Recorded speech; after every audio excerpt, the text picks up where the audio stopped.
Η κληρονόμος. Το διάχρονο της Μέρης Βιδάλη παρουσιάζει το κείμενο του Χένρι Τζέιμς που μαγεύει τους θεατές. Έρωτας και χρήμα. Έρωτας χωρίς χρήμα. Χρήμα χωρίς έρωτα.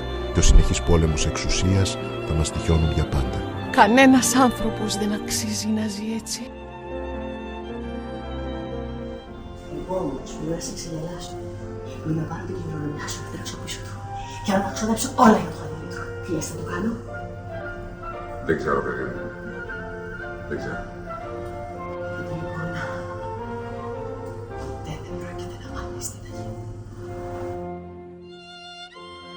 Η κληρονόμος, το έργο θρύλος. Τώρα ξανά στη Νέα Υόρκη. Τώρα ξανά και στην Αθήνα.